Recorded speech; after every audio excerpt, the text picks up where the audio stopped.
Chapter ৩৪৪ spending lavishly. কুইলা ক্লাবের মাটির নিচে shooting range.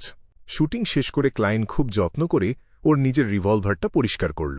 Purifying bullet, Demon হান্টিং বুলেট আর এক্সোরসিজম বুলেটের অনুপাত ৩:১:১ হিসেবে ঠিক করে নিল সে। একটা লম্বা শ্বাস ছাড়ল সে। রিভলভারটা খাপে পুরে নিজের কোটটা ঠিকঠাক করে নিল। এরপর ধীরে ধীরে হেঁটে প্রথম তলার হোলের দিকে এগিয়ে গেল ক্লায়েন্ট। সার্ভিস বয়ের কাছ থেকে সে আগেই জেনে নিয়েছিল যে আজকের বিশেষ খাবার হল ফ্রাই করা ড্রাগন বোন ফিশ। বুফে ক্যাফেটেরিয়ায় ঢোকার সাথে সাথেই ক্লায়েন্টের একজন পরিচিত মানুষের সাথে দেখা হয়ে গেল। সে হল তালিম ডুমেন্ট। লোকটা এক ক্ষয়িষ্ণু অভিজাত পরিবারের সন্তান এবং একজন ঘোড়সওয়ারি শিক্ষক। ওর মাথায় ছোট ছোট বাদামি কোঁকড়া চুল। তালিম ডুমেন্ট খুব অন্যমনস্কভাবে দুপুরের খাবার খাচ্ছিল। ক্লায়েন্ট নিজের প্লেটটা নিয়ে ওর পাশেই গিয়ে বসল এবং তাকে শুভেচ্ছা জানাল। তালিম মাথা ঘুরিয়ে ক্লায়েন্টের দিকে একবার তাকাল। ওর ঠোঁটগুলো কয়েকবার কাঁপল। ৩-৪ সেকেন্ড চুপ থাকার পর সে মুখ খুলল।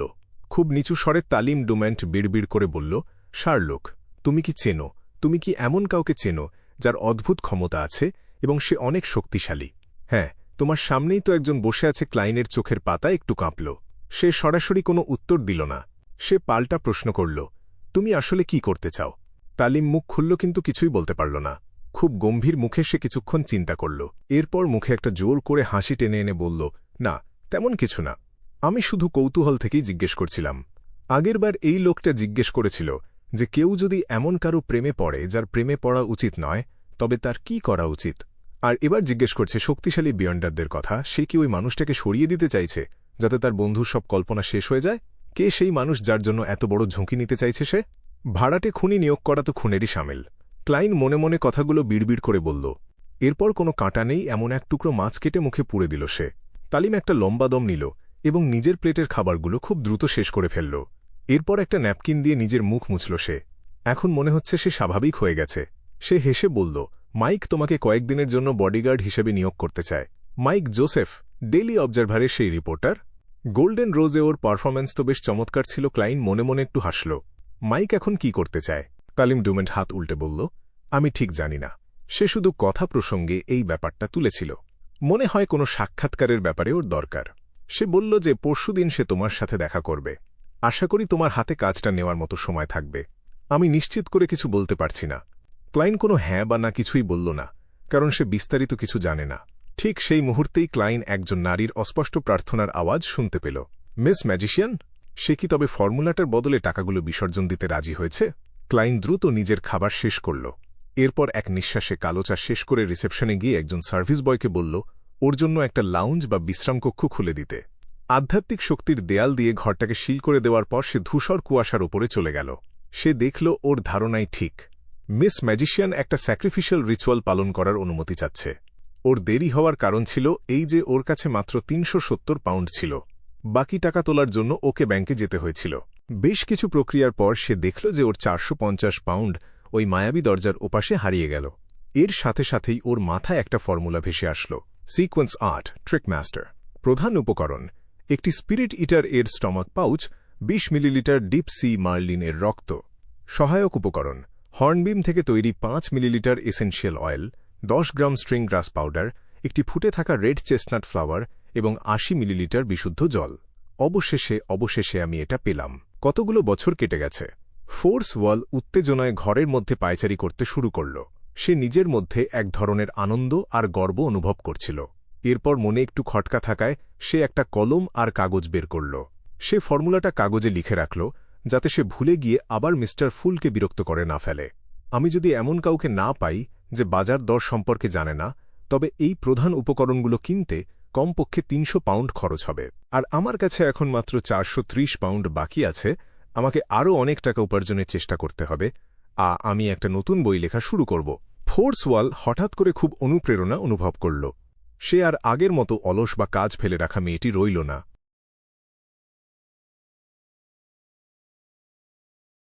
বুধবার সন্ধ্যা ৮টা বাজার ৫ মিনিট আগে নিজের সব সঞ্চয় নিয়ে ক্লায়েন্ট সেই বাড়িতে গিয়ে ঢুকল যেখানে আই অফ উইজডম এর সেই সভা বসেছে। সে একটা কালো আলখাল্লা পরেছিল। ওর মুখটা হুড দিয়ে ঢাকা এবং মুখে একটা লোহার মুখোশ। ১৬৭৪ পাউন্ড নগদ এবং ৫টা সোনার কয়েন। এটাই ক্লায়েন্টের জীবনের সর্বোচ্চ পরিমাণ সম্পদ। সে ভাবছিল এই সভা শেষে ওর কাছে কত টাকা বাকি থাকবে ক্লায়েন্ট বসার ঘরে ঢুকল এবং মোমবাতির টিমটিমে আলোতে চারপাশটা একবার দেখে নিল। আরে, মোটামুখের ওষুধ প্রস্তুতকারক তো আসেনি। সে কি কোনো কাজে আটকে গেল? ক্লায়েন্ট হালকা কপালে ভাঁজ ফেলে আগের জায়গাতেই গিয়ে বসল। কয়েক মিনিট পর আই অফ উইজডম হাততালি দিয়ে বলল, চলুন শুরু করা যাক। কথাটা শেষ হওয়ার আগেই একজন অধৈর্য হয়ে বলে উঠল। সে হল আর্টিজানের সমর্থনপ্রাপ্ত নারী বিয়ন্ডার। সে নিজের গলার স্বর নিচু করে জিজ্ঞেস করল, যে বন্ধু গতবার ব্রাইবারের ফর্মুলা বিক্রি করতে চেয়েছিল, সে কি এখানে আছে? আমি আছি, ক্লায়েন্ট সংক্ষেপে উত্তর দিল। আর্টিজানের সমর্থনপ্রাপ্ত নারী বিয়ন্ডার একটা স্বস্তির নিঃশ্বাস ফেলল। সে নিজের লোহার মুখোশটা একটু নিচু করে বলল, এবার আমার কাছে একটা বিয়ন্ডার অস্ত্র আছে যা আপনার দরকার হতে পারে। অবশ্যই আপনি চাইলে নগদ টাকাও নিতে পারেন। বিয়ন্ডার অস্ত্রটা কি? ক্লায়েন্ট নিজের ভেতরের উত্তেজনা লুকিয়ে রেখে জিজ্ঞেস করল। মহিলা গুছিয়ে নিয়ে বলল, এটা হলো হোলি সানবার্ডের পালক দিয়ে বোনা একটা চাবুক। আপনি চাইলে এটাকে সাধারণ বেল্ট হিসেবেও ব্যবহার করতে পারেন। ব্যবহার করার সময় এটি পবিত্র আগুনের শিখায় ঢেকে যাবে। যে কোনো অশুভ বা মৃত আত্মা বা মনস্টারকে এটা দিয়ে আঘাত করলে তারা মারাত্মক ক্ষতিগ্রস্ত হবে, আর যারা দুর্বল তারা সাথে সাথেই ধ্বংস হয়ে যাবে। এটি দিয়ে আপনি সান হোলি ওয়াটারও তৈরি করতে পারেন। শুধু পানির মধ্যে এটাকে ভিজিয়ে রাখতে হবে, তবে এতে এর স্থায়িত্ব কমে যাবে। প্রতিবার ব্যবহারের জন্য এর মেয়াদ 1 মাস করে কমে যাবে। বর্তমানে এর 13 মাসের স্থায়িত্ব বাকি আছে। আপনি যদি চান তবে কোনো বাড়তি টাকা ছাড়াই এই চাবুকটার বদলে ব্রাইবারের ফর্মুলাটা আমাকে দিতে পারেন। হোলি সানবার্ড, এটা সান ডিভাইন বার্ড না। যদি ওই পাখির পালক হতো তবে আমি অবশ্যই নিতাম। অবশ্যই শুধু লেজের পালক হতে হতো। ওটা দিয়ে সিকোয়েন্স 4-এর আনশ্যাডোড পশন তৈরি করা যেত। ক্লায়েন্ট অস্ত্রটা দেখে বেশ সন্তুষ্টই হল। কিন্তু সমস্যা হলো এটা মাত্র 13 মাস ব্যবহার করা যাবে। প্রতিবার পবিত্র জল বানালে 1 মাস করে মেয়াদ কমে যাবে। একটা সময় পর আবার নতুন কিছু খুঁজতে হবে। এসব চিন্তা করে সে আই অফ উইজডম এর দিকে তাকাল। মিস্টার আই অফ উইজডম, আপনি গতবার যে ব্রোচটার কথা বলেছিলেন সেটার ব্যাপারে কি বিস্তারিত বলতে পারবেন? হ্যাঁ, আপনি কাগজে লিখে দিন, আর আপনার কাঙ্ক্ষিত দামটাও সেখানে লিখে দিন। ক্লায়েন্ট ভয় পাচ্ছিল যে অন্য কেউ যদি এই ব্রোচের ব্যাপারে আগ্রহী হয়ে ওঠে তবে দাম বেড়ে যেতে পারে। তাই সে শেষ মুহূর্তে আই অফ উইজডমকে কাগজে লিখে দিতে বলল। ঠিক আছে। আই অফ উইজডম হাসল এবং একজন পরিচারককে বলল কাগজ আর কলম নিয়ে আসতে। যখন সে লিখছিল তখন সভার অন্য সদস্যরা নিজেদের মধ্যে কেনাবেচা চালিয়ে যাচ্ছিল। এমনকি কেউ কেউ ওই চাবুকটার দামও জিজ্ঞেস করল, কিন্তু মহিলা তাদের অপেক্ষা করতে বলল। কিছুক্ষণ পর আই অফ উইজডম লেখা শেষ করল এবং পরিচারকের মাধ্যমে সেটা ক্লায়েন্টের কাছে পাঠিয়ে দিল। ক্লায়েন্ট কাগজটা খুলে দেখল যে সেখানে ছাপা অক্ষরে কথাগুলো লেখা, যাতে কেউ হাতের লেখা দেখে কিছু বুঝতে না পারে। খুবই সাবধানী সে মন দিয়ে পড়তে শুরু করল। সানব্রোচ, এটাকে মিডজামার ও বলা যেতে পারে। এটিকে অপেক্ষাকৃত দুর্বল গ্রেড 2-এর সিল্ড আর্টিফ্যাক্ট হিসেবে ধরা হয়। এই ব্রোচটাকে কেন্দ্র করে 10 মিটারের মধ্যে পবিত্র আর উষ্ণ শক্তিতে ভরে উঠবে চারপাশ। সাধারণ মানুষ কিছু বুঝতে পারবে না, কিন্তু অশুভ আত্মা বা মনস্টাররা অনবরত ক্ষতির সম্মুখীন হবে। প্রখর আগুনের গোলায় যেমন এক পুকুর পানি বাষ্প হয়ে যায়, তেমনি অশুভ আত্মাগুলোও বাষ্প হয়ে যাবে। এমনকি ভূত বা প্রেতাত্মারাও একই পরিণতির শিকার হবে, যদিও তারা একটু বেশি সময় টিকবে। এমন পরিবেশের শক্তিশালী অশুভ প্রাণীদের শক্তিও অনেকটা কমে যাবে। যিনি এটি পড়বেন তাকে অশুভ আত্মা বা শয়তান সহজে গ্রাস করতে বা ক্ষতি করতে পারবে না। এটি দিয়ে holy light summoning, holy water creation, fire of light, cleave of purification, horror immunity, holy oath এবং সান হ্যালোয়ের মতো মন্ত্র ব্যবহার করা যাবে। এর খারাপ দিক হল যতক্ষণ আপনি এটা সাথে রাখবেন ততক্ষণ আপনার কখনো ঠান্ডা লাগবে না। আপনি সবসময় অসহ্য গরম অনুভব করবেন। যুবক, এই ব্যাপারটাকে অবহেলা করো না। সবসময় গরম আর বিরক্ত থাকার ফলে তুমি ধীরে ধীরে নিজের নিয়ন্ত্রণ হারানোর অতল গহরে তলিয়ে যাবে। আমি এটার দাম 2000 পাউন্ড ঠিক করেছি। দামাদামি করার চেষ্টা করো না। তুমি জানো আমার টাকার তেমন অভাব নেই, আর আমি একজন সংগ্রাহক।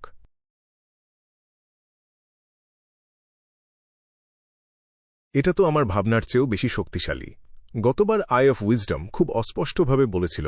ক্লায়েন্টের বুকটা একটু ধক করে উঠল। কয়েক সেকেন্ড চিন্তা করে সে আর্টিজানের সমর্থনপ্রাপ্ত নারী বিয়ন্ডার এর দিকে তাকাল। নগদ 900 পাউন্ড। সাধারণত একটা সিকোয়েন্স 7-এর পশন ফর্মুলা 800 পাউন্ডের আশেপাশে হয়ে থাকে। হয়ে গেল। মহিলা কোনো দ্বিধা ছাড়াই উত্তর দিল। যদি আগে জানতাম তবে 1000 পাউন্ড চাইতাম। ক্লায়েন্ট মনে মনে একটা ম্লান হাসি দিল। সে কথার খেলাপ করার লোক নয়, তাই সে নিজের তৈরি করা ফর্মুলাটা দিয়ে 900 পাউন্ড নগদ টাকা নিয়ে নিল। এক মুহূর্তের মধ্যে ক্লায়েন্টের মোট সম্পদ বেড়ে হল 2574 পাউন্ড। একজন অবিবাহিত মানুষের সারা জীবন রাজার হালে চলার জন্য এই টাকা যথেষ্ট।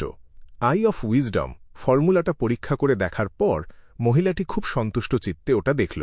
সিকোয়েন্স 7 ব্রাইবার। প্রধান উপকরণ একটি উইপিং ইনফ্যান্ট ফ্লাওয়ার এবং স্ট্রেঞ্জ ফেসড ক্যানাবিস ক্রিস্টাল। সহায়ক উপকরণ গোল্ডেন জিমসন উইড জুস এর 5 ফোঁটা, ব্ল্যাক জিমসন উইড জুস এর 5 ফোঁটা, ফ্যান্টাসি গ্রাস এসেনশিয়াল অয়েল 4 ফোঁটা এবং 80 মিলিলিটার রেড ওয়াইন। লেনদেন শেষ করার পর ক্লাইন একটা গভীর শ্বাস নিল। সে আই অফ উইজডম এর দিকে তাকিয়ে খুব গম্ভীরভাবে বলল, 2000 পাউন্ড। আমি ওই সানব্রোচটা নিতে চাই। আই অফ উইজডম একটু হেসে বলল, সত্যি বলতে কি আমার এটা বিক্রি করার কোনো ইচ্ছা নেই, কিন্তু যেহেতু আমার কাছে 2081 আছে তাই সানব্রোচ আমার তেমন দরকার নেই।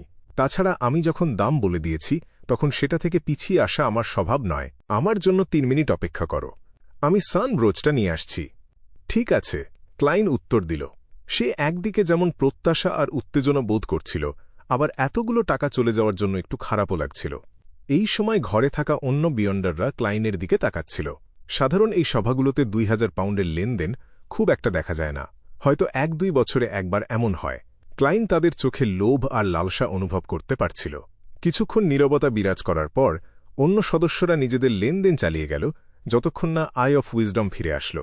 ওর হাতের তালুর ওপর রাখা ছিল একটি গাঢ় সোনালী রঙের ব্রোচ। এর আকার অনেকটা সানবার্ডের মতো। বোঝা যাচ্ছিল যে আই অফ উইজডমের কপালে কিছুটা ঘাম জমেছে।